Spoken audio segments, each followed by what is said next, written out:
He told her she was nobody. 3 words, one night, and she vanished. But 8 years later, fate dragged her back, soaking wet, trembling in the storm, holding a little boy in her arms.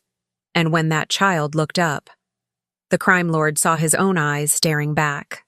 A son he never knew existed. A secret she kept for 8 years. A choice that will destroy him, or save him.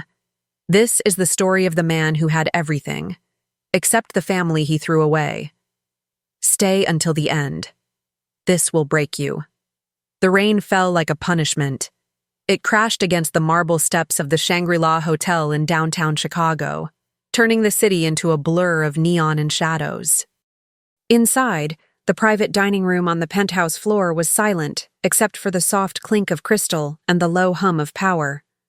Min-Jun Kim sat at the head of the long table, his dark suit sharp as a blade, his presence a warning. At 32, he was the youngest head of the Korean underground syndicate in America, a man whose name made politicians sweat and rival families disappear. He didn't smile. He didn't need to. Across from him, 6 men in tailored black waited for orders. They knew better than to speak first. Min-Jun's fingers drummed once against the glass of whiskey in his hand. Once was enough. "The shipment arrives Thursday," he said, his voice low and final. "No delays, no mistakes." "Yes, sir." Dismissed. They rose like shadows and left without sound. Alone now, Min-Jun stared at the rain beyond the floor-to-ceiling windows. The city looked small from up here, fragile, like everything else. A soft knock interrupted his thoughts. "Mr. Kim," a voice said from the doorway. "Your guest has arrived." He turned his head slightly, enough to acknowledge, not enough to care. But then she walked in, and the air changed. Her name was Lila. 24 years old, dark skin glowing against the white uniform of the hotel staff, eyes that held something Min-Jun hadn't seen in years, defiance mixed with exhaustion. She carried a tray of appetizers with the grace of someone who'd learned to disappear into rooms like this, but she didn't disappear to him. She set the tray down without a word, her movements careful, professional. Min-Jun watched her. "You're new," he said. It wasn't a question. Lila glanced up briefly, meeting his gaze for just a second before looking away. "I started last week." "You don't belong here." Her jaw tightened, but she said nothing. "Look at me." Slowly, reluctantly, she did. Min-Jun leaned back in his chair, studying her like she was a puzzle he didn't have time to solve but couldn't ignore. "What's your name?" "Lila." "Lila," he repeated, tasting the sound. "You're too smart to be serving drinks." She blinked, surprised. Then something flickered in her expression. Pride, maybe. Or anger. "I'm working 2 jobs to finish nursing school," she said quietly.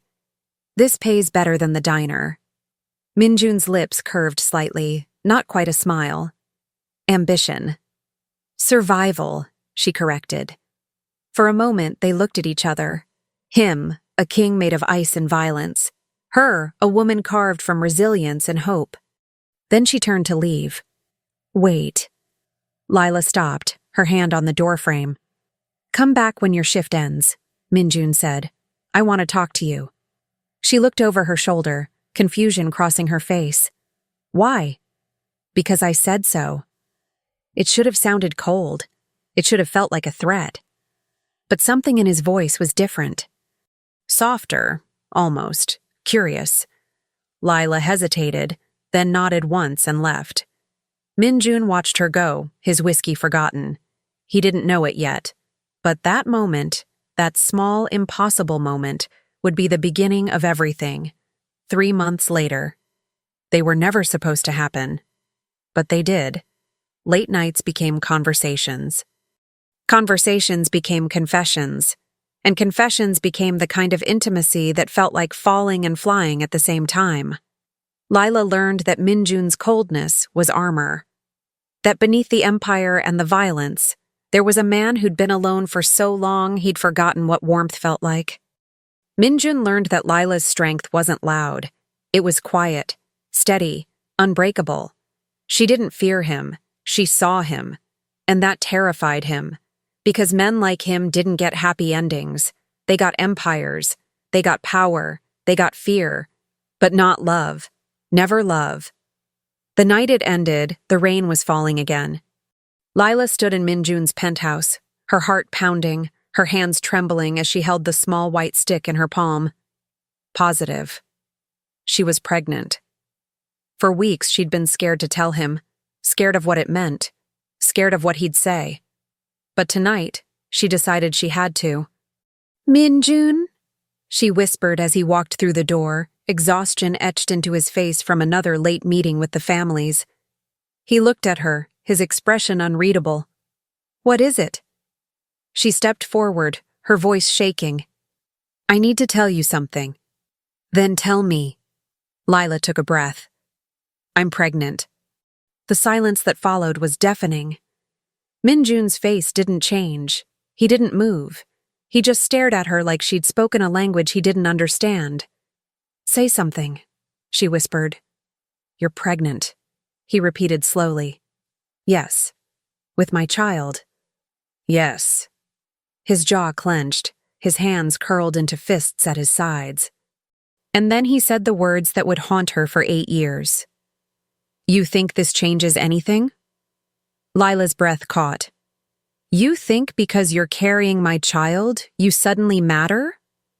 Minjun's voice was ice. "You're a waitress, Lila, a nobody. You don't belong in my world. You never did." Tears burned her eyes, but she refused to let them fall. "I thought you cared about me." "I don't care about anyone," he said coldly. "That's how I survive." "Then what were we?" "A mistake." The word hit her like a slap. Minjun turned away, his back to her, his voice final. "Get rid of it. Or keep it. I don't care. But don't ever come back here."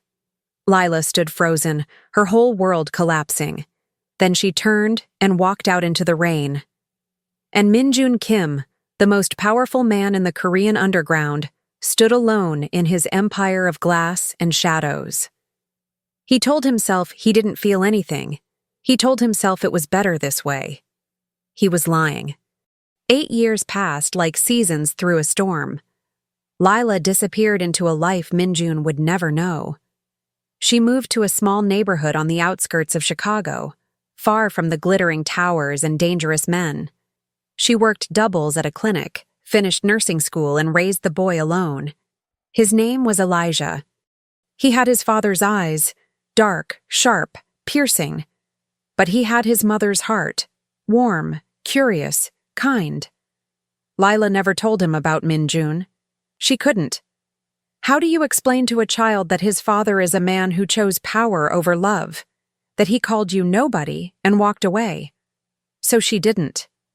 She built a world for Elijah made of bedtime stories and morning pancakes, of laughter in the kitchen and homework at the dining table. A world where love was louder than fear.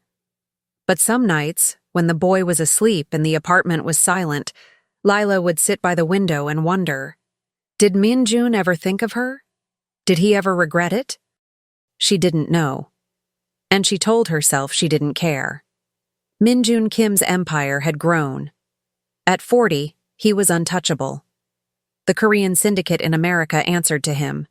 Politicians owed him favors. Rival families feared him.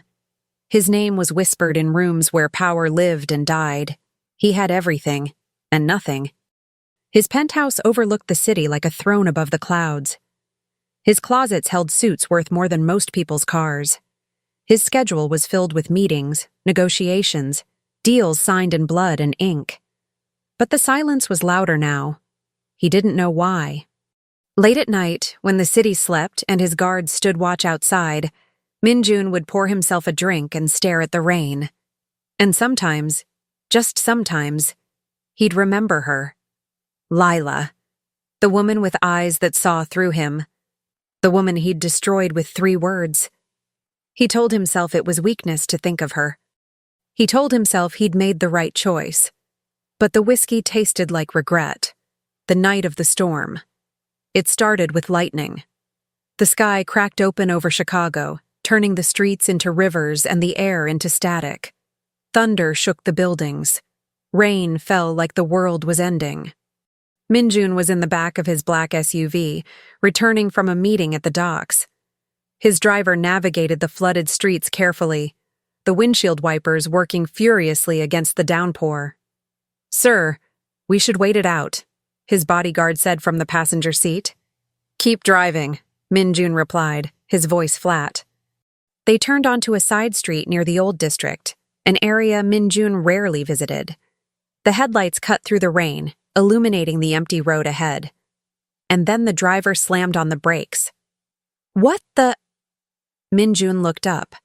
A woman stood in the middle of the street, soaked to the bone, her arms wrapped around a small figure.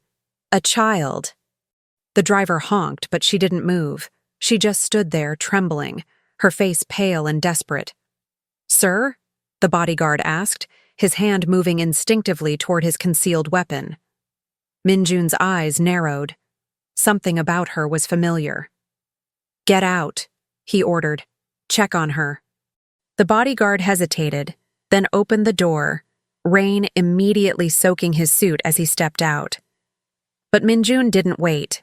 He opened his own door and stepped into the storm. The rain hit him like a wall, cold and violent. He walked toward the woman, his polished shoes splashing through the water, his dark coat already drenched. "Move out of the road," he called over the thunder. The woman looked up, and Minjun froze. No, it can't be. But it was. Lila. She looked different, older, thinner, exhaustion carved into her face like scars. But it was her, those eyes, that defiance. She stared at him, recognition flashing across her expression, followed by something darker. Fear.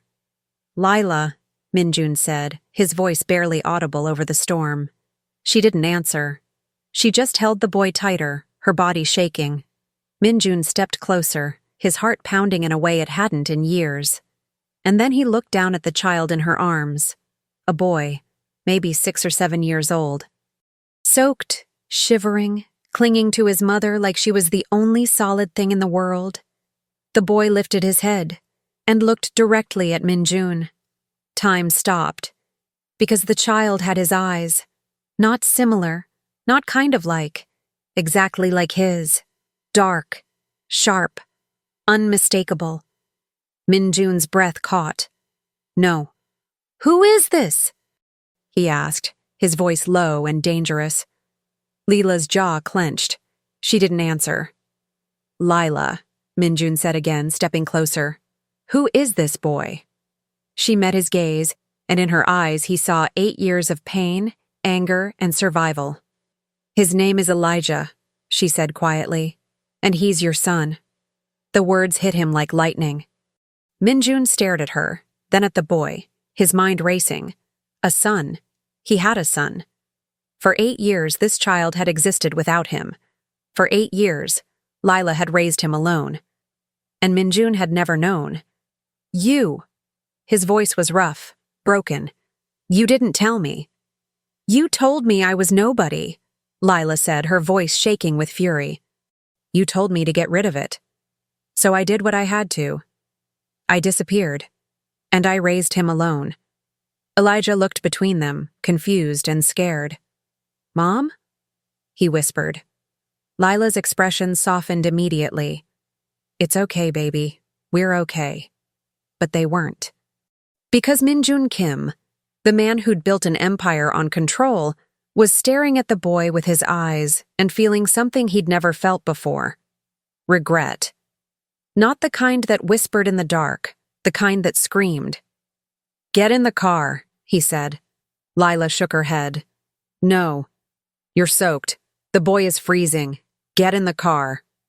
"I don't need your help." "Lila," Minjun said, his voice dropping to something quieter, more dangerous. "I'm not asking." She glared at him, her whole body tense. But Elijah was shivering violently now, his lips turning blue, and Lila knew she didn't have a choice. "Fine," she whispered, "but just for tonight." Minjun nodded once, then turned and gestured to his bodyguard. They climbed into the SUV, Lila in the back with Elijah wrapped in a dry coat, Minjun across from them, watching them like they were ghosts. As the car pulled away from the storm, Minjun stared at the boy who had his eyes. And for the first time in 8 years, he felt something crack inside him. The penthouse was silent, except for the rain. Minjun's home looked like it always did. Cold, elegant, untouchable. Floor-to-ceiling windows overlooked the glittering city below. Modern furniture, sharp lines, no warmth. A palace built for a king who lived alone. Lila stood in the middle of the living room, holding Elijah close, her wet clothes dripping onto the marble floor. She hated this place. She hated the memories. Minjun appeared from the hallway, carrying towels and a set of dry clothes. He set them on the couch without a word, then stepped back, his hands sliding into his pockets. "Bathrooms down the hall," he said quietly.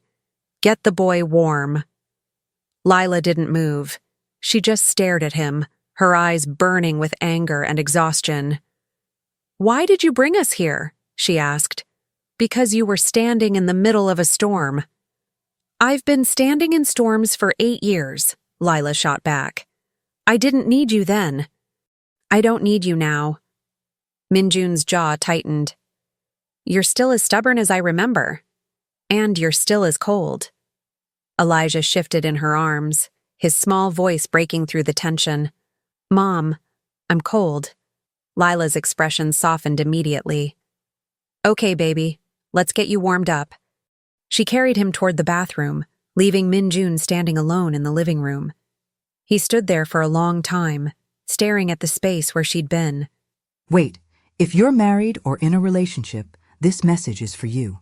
Do you feel like he doesn't really see you anymore? Like no matter what you do, he's distant, distracted. Almost like you're strangers under the same roof? The more time passes, the colder it feels.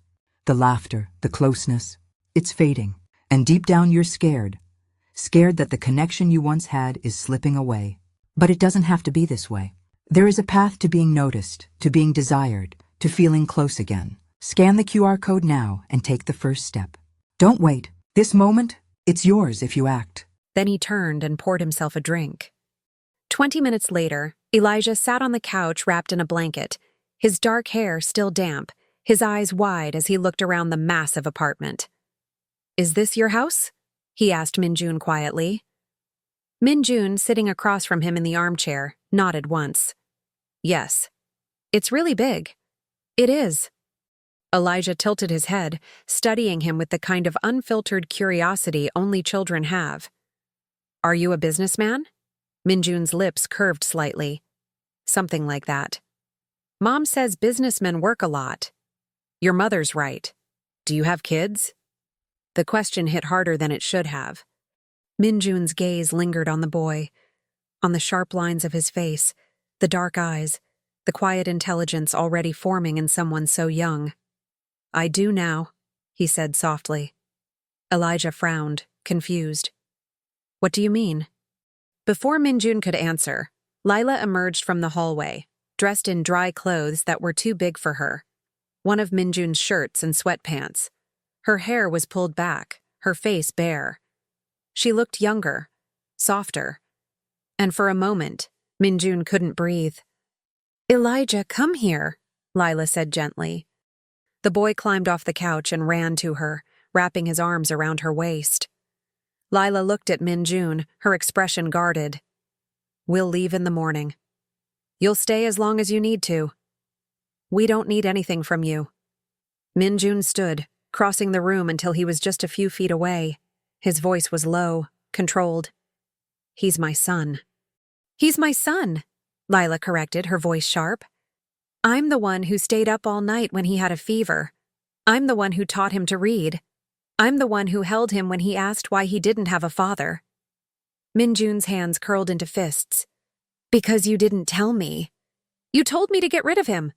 Lila's voice broke, raw with pain. "You called me nobody. What was I supposed to do? Come crawling back?"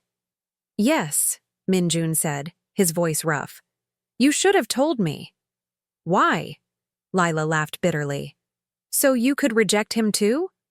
I would never. You already did, Lila whispered. The moment you rejected me, you rejected him. The silence that followed was suffocating. Elijah looked between them, his small face filled with confusion and fear. Mom? He whispered. Are you mad at him? Lila's expression crumbled. She knelt down, pulling Elijah into her arms. No, baby, I'm not mad. I'm just tired. Minjun watched them, something breaking inside him. He'd destroyed entire families. He'd built an empire on fear. He'd made men beg for mercy.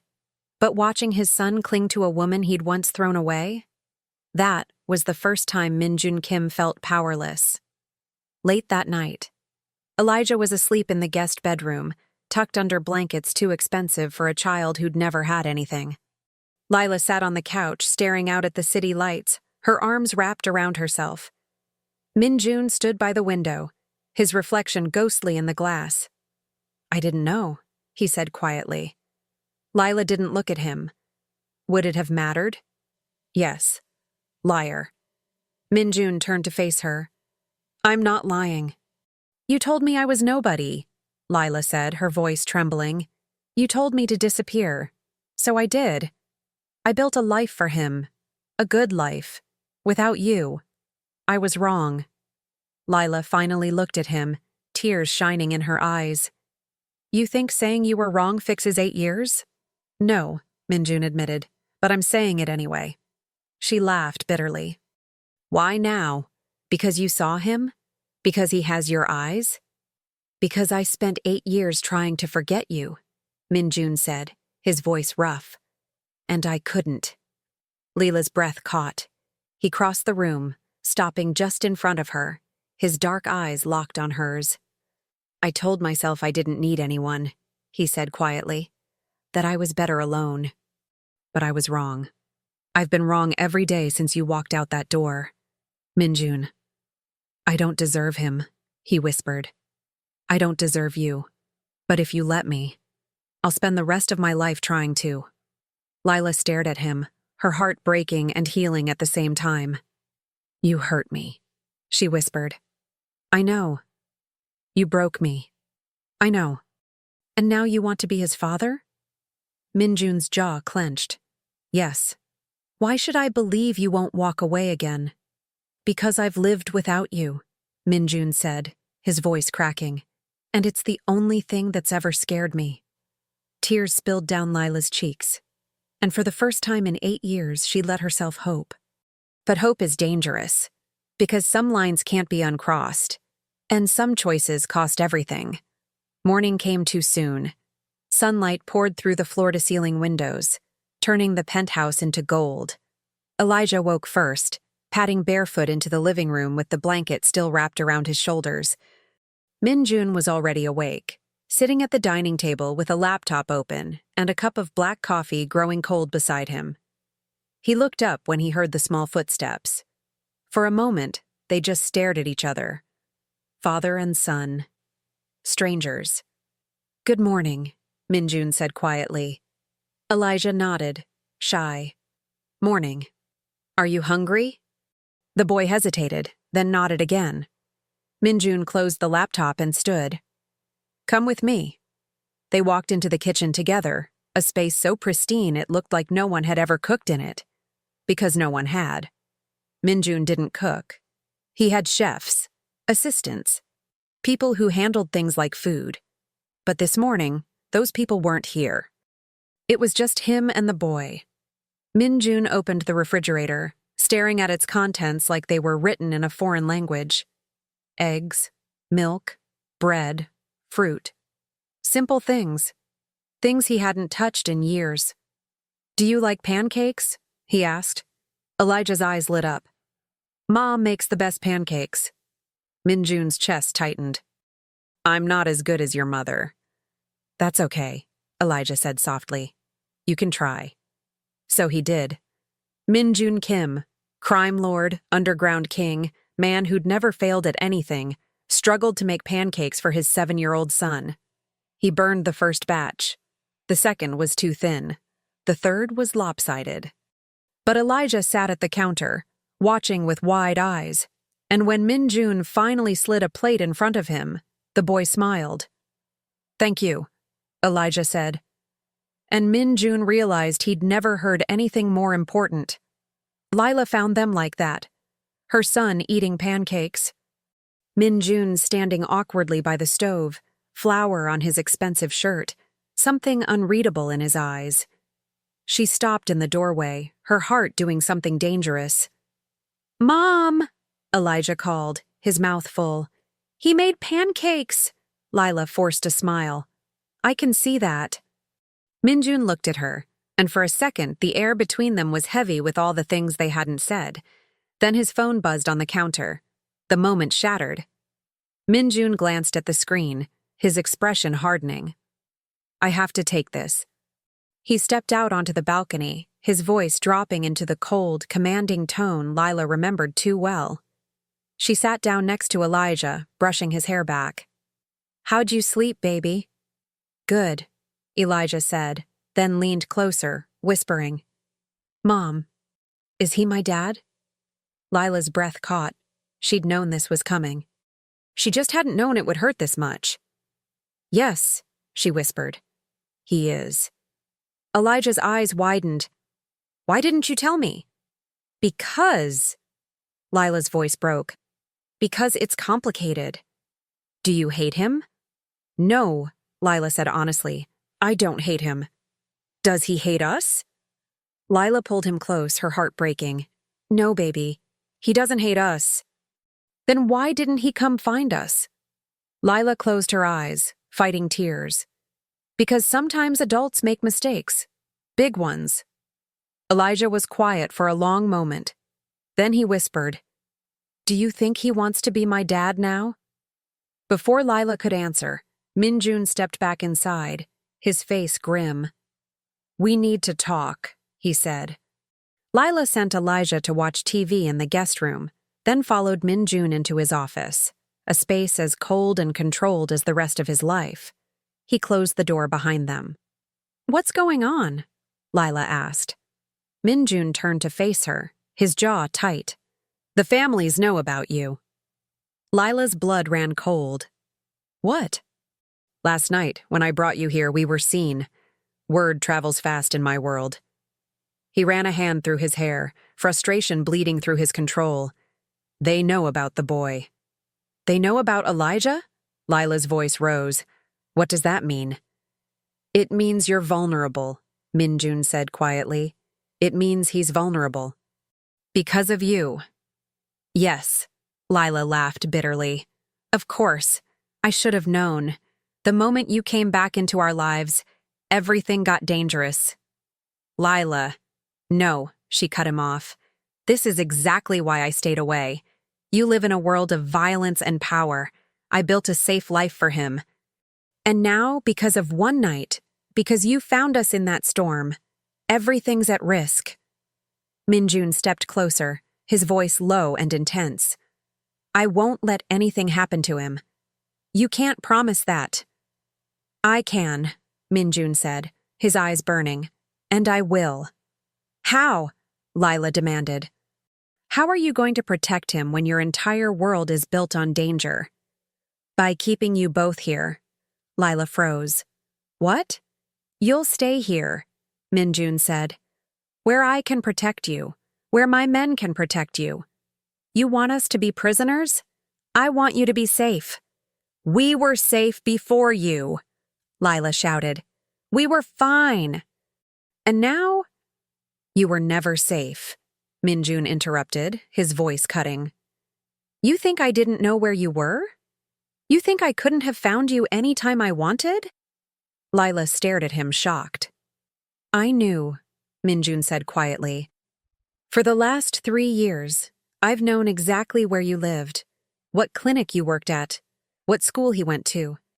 "You? You were watching us?" "I was protecting you," Min-jun corrected. "From a distance, because I thought that was better, but I was wrong. You had no right," He's my son, Minjun's voice cracked. I had every right. The silence was deafening. Lila's hands were shaking. If you knew, why didn't you come? Minjun's expression crumbled. Because I didn't know how. Because I was terrified. Because I told myself you were better off without me. We were. Were you? Minjun asked, stepping closer. Were you really? Or were you just surviving?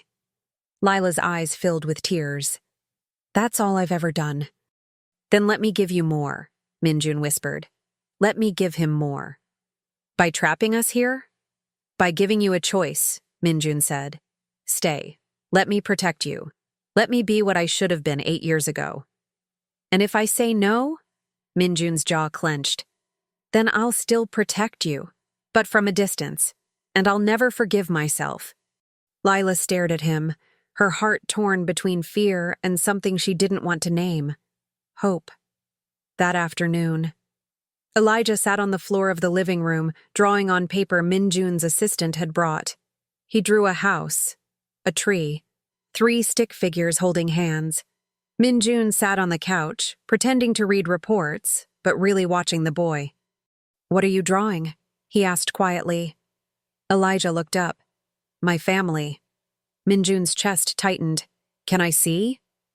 Elijah hesitated, then brought the paper over, holding it up proudly. There was a woman with curly hair, Leela, a small boy, Elijah, and a tall figure in black. That's you, Elijah said, pointing. Minjun stared at the drawing, something breaking inside him. Why did you draw me? He asked, his voice rough. Elijah shrugged. Because you're my dad. It was the first time anyone had said it out loud. Minjun's vision blurred. He reached out slowly, carefully, like the boy might disappear if he moved too fast. Can I keep this? Elijah smiled. Yeah. And Minjun Kim, man who'd never cried, not even when his own father died, felt tears burn his eyes. That night, the call came. Minjun's phone rang at 2 a.m. He answered immediately. Sir, his second-in-command said, his voice tight, we have a problem. Minjun's blood went cold. What kind of problem? The Zhao family. They're demanding a meeting. They say if you don't come alone, they'll consider it an act of war. Minjun's jaw clenched. The Zhao family, one of the most dangerous rival syndicates in the city. When? Tomorrow night. The old docks. Minjun closed his eyes. He knew what this was. A test. A threat. A choice. Tell them I'll be there, he said quietly. He hung up and stood in the darkness of his bedroom, staring at the door that separated him from the guest room where Lila and Elijah slept. He'd spent his whole life building power, but power meant nothing if he couldn't protect the only 2 people who mattered, and tomorrow night, he'd have to choose. Empire or family, war or heart. The next day passed like a countdown. Minjun moved through his empire with his usual precision, calls, meetings, orders delivered in that voice that made men obey without question. But inside, he was breaking. Because tonight, he'd walk into a room full of men who wanted him dead. Men who saw his son as a weakness. Men who would use Elijah to destroy him. And for the first time in his life, Minjun was afraid. Not of dying. He'd never feared death, but of leaving them behind. Lila watched him all day. She saw the tension in his shoulders, the way his hands curled into fists when he thought no one was looking, the way he stared at Elijah like he was memorizing him. Something was wrong. That evening, after Elijah went to bed, she found Minjun on the balcony, staring at the city like it was a kingdom he was about to lose. Tell me, Lila said quietly. Minjun didn't turn around. Tell you what? Whatever you're not saying. He was silent for a long moment. Then he finally spoke, his voice low. I have a meeting tonight. So? A dangerous one. Lila's heart dropped. How dangerous? The kind where I might not come back. Minjun. He turned to face her, and she saw something in his eyes she'd never seen before. Fear. If something happens to me, he said quietly, there's money, accounts, everything you and Elijah will ever need. My lawyer has instructions. Stop, Lila interrupted, her voice shaking. Don't talk like that. I have to. No, she said, stepping closer. You don't. You don't go to that meeting. I don't have a choice. Yes, you do. Lila's voice broke. You walk away. You leave this life. You choose us. Minjun's jaw clenched. It's not that simple. Yes, it is, Lila whispered. You just have to decide what matters more, your empire or your son. Minjun stared at her, his hands curling into fists. You think I don't know that?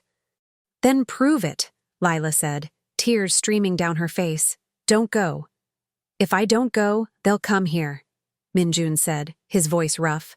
They'll come for you, for him, and I won't be able to stop them. So what do? We run. Lila froze. What? Minjun stepped closer, his eyes intense. We disappear. Tonight. I have resources. Safe houses, new identities. We leave everything behind and we go somewhere they'll never find us. You'd give up everything? Lila whispered. I already lost everything once, Minjun said, his voice cracking.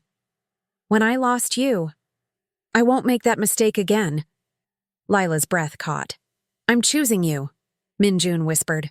Both of you. I'm choosing family. And for the first time in 8 years, Lila believed him. 2 hours later, Minjun moved fast. He called his most trusted men, the ones who'd die for him. He gave orders in code, activated protocols he'd built for exactly this scenario. Money transferred to untraceable accounts, documents forged, escape routes secured. He was dismantling his empire piece by piece, and he didn't hesitate. Lila packed quickly, waking Elijah gently. Baby, we're going on a trip. Now? Elijah rubbed his eyes, confused. Yes, now. It's an adventure. Is he coming? Elijah asked, looking at Minjun. Lila glanced at Minjun, who stood in the doorway, watching them with something raw and vulnerable in his eyes. Yes, Lila whispered.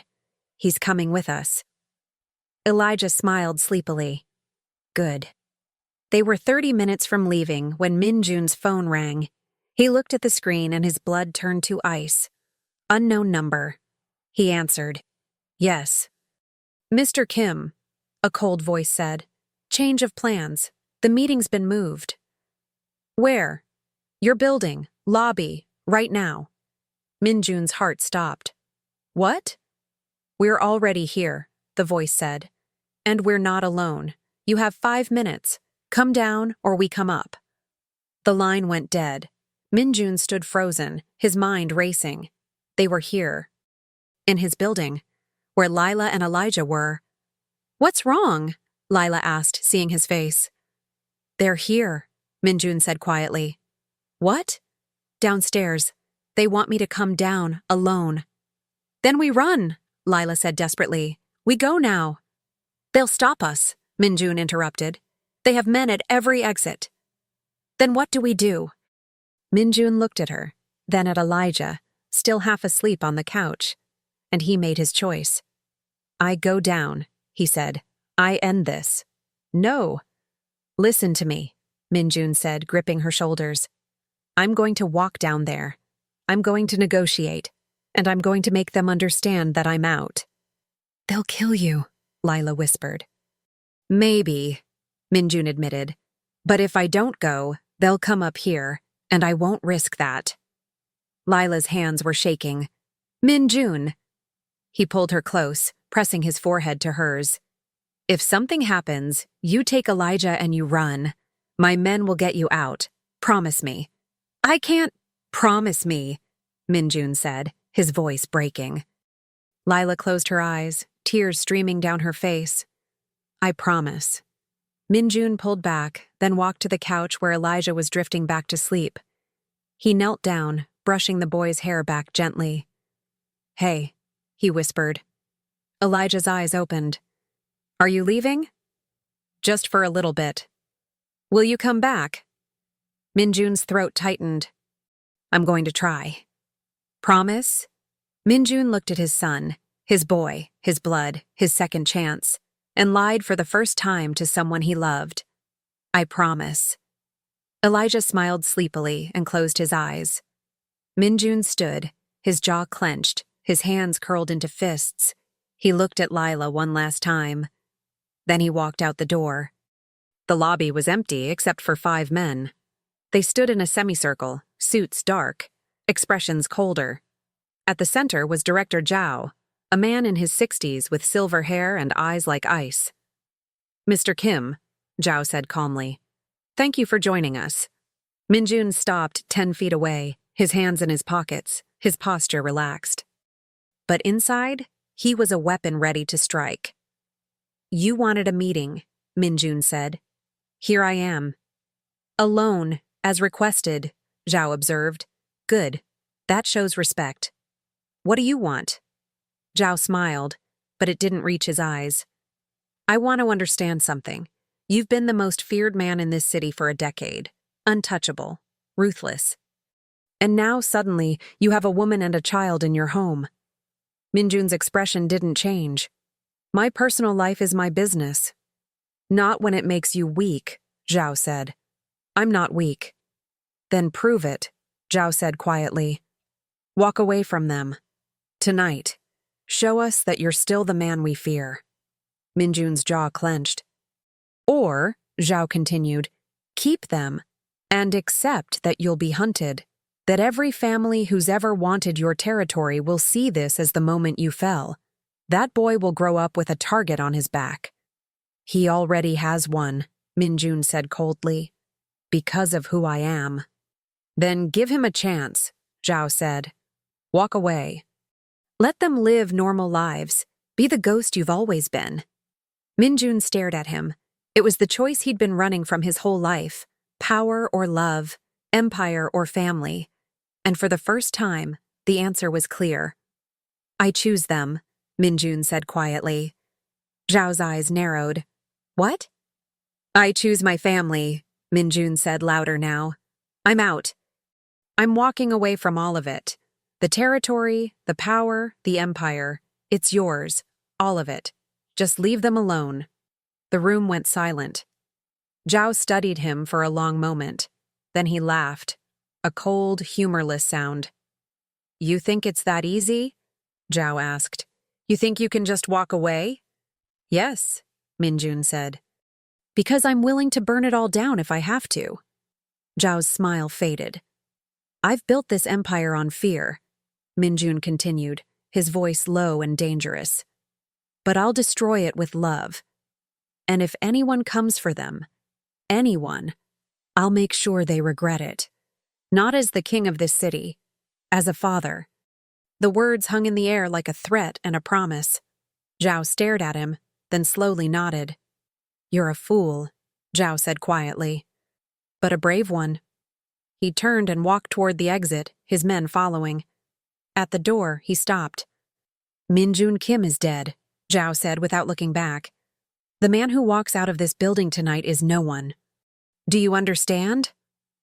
I understand, Minjun said. Zhao nodded once, then he was gone.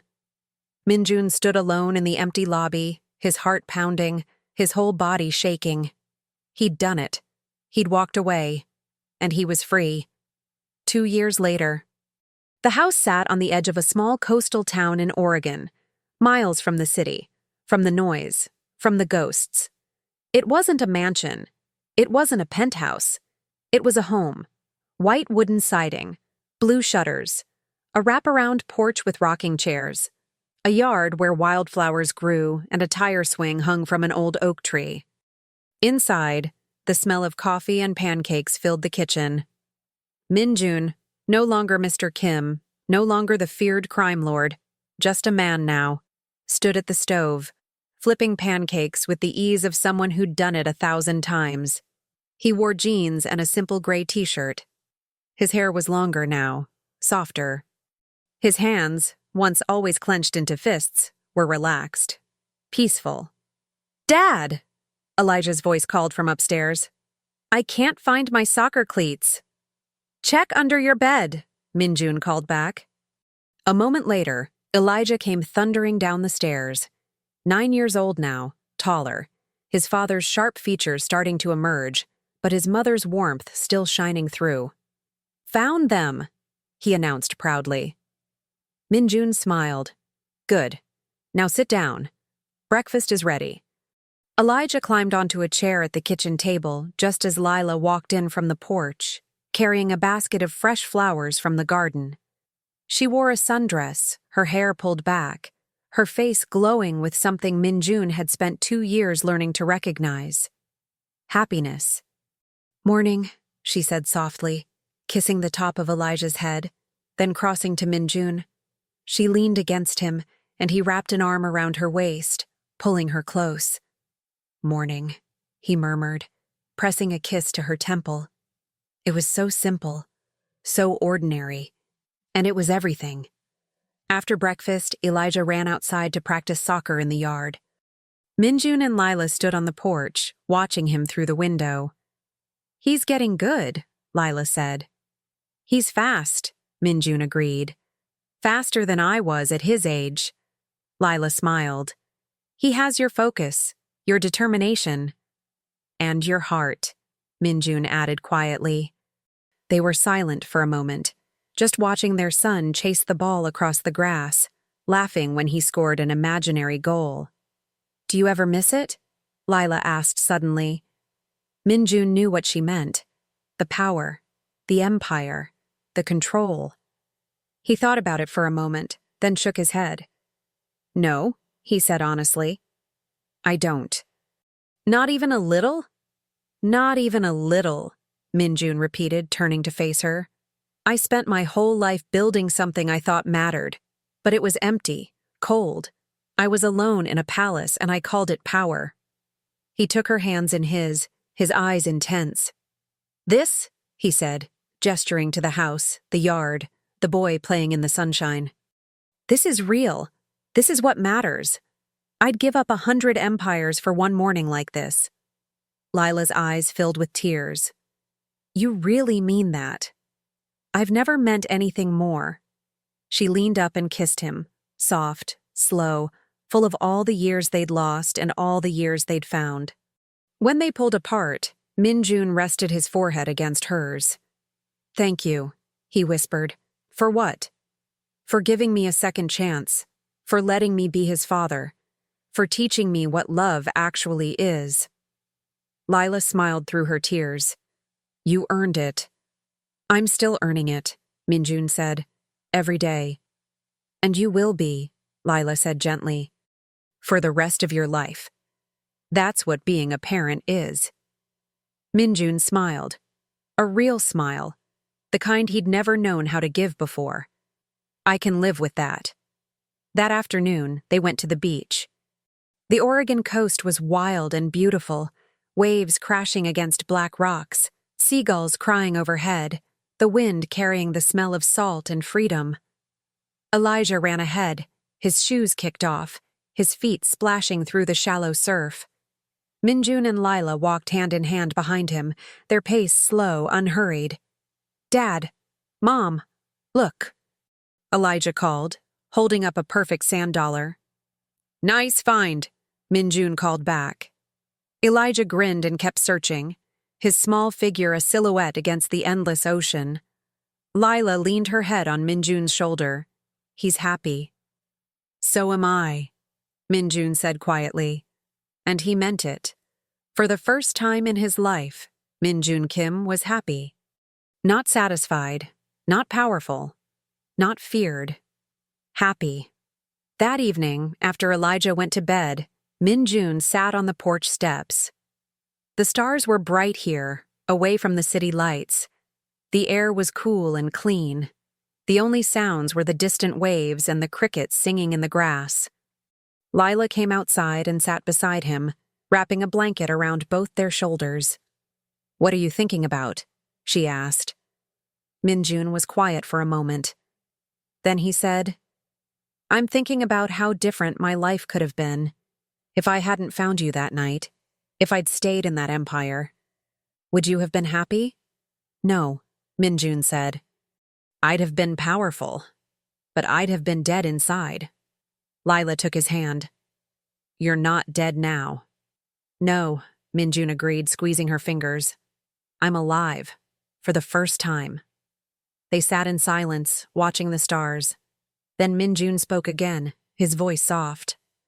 I used to think strength meant never needing anyone, that love was weakness, that the only way to survive was to be alone.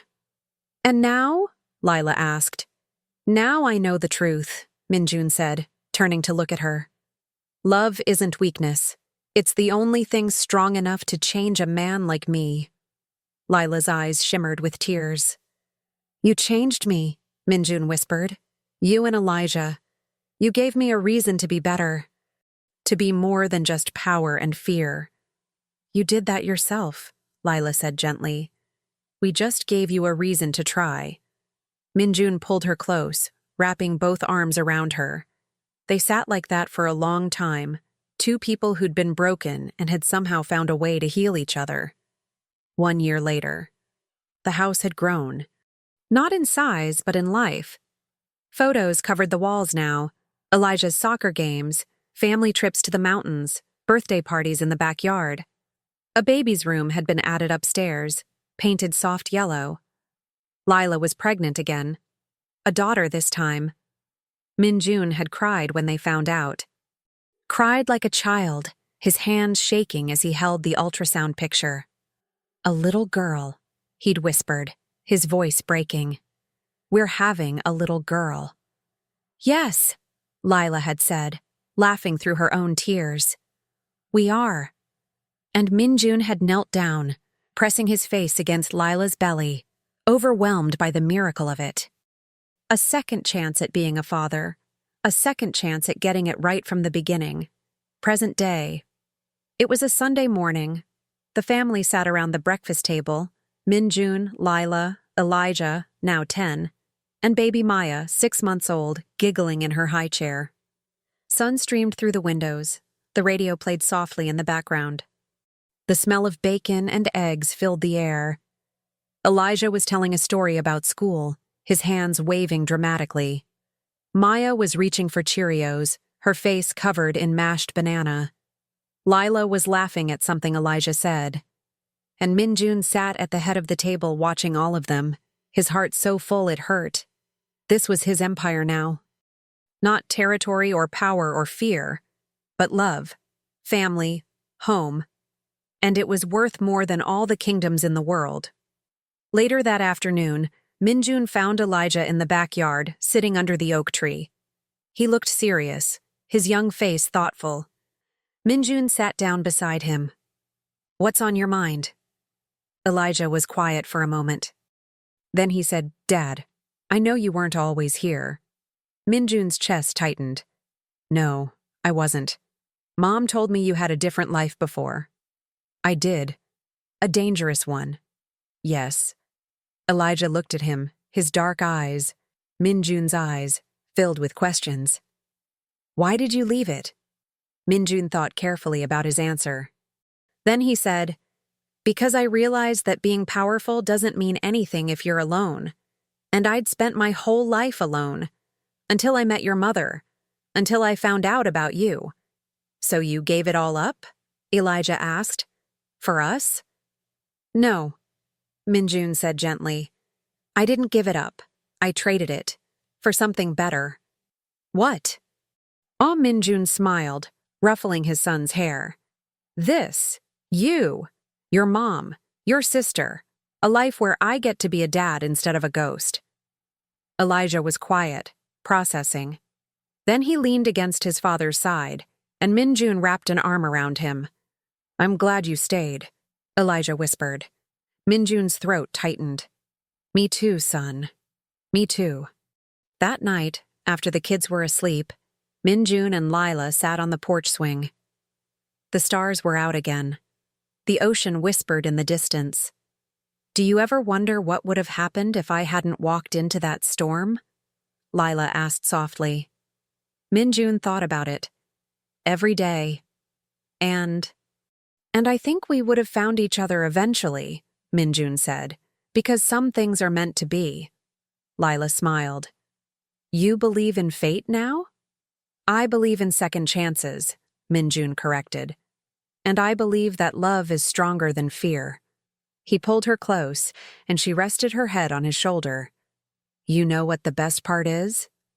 Minjun said quietly. What? Every morning, I wake up and I get to choose this. Choose you, choose them, choose this life. And you do?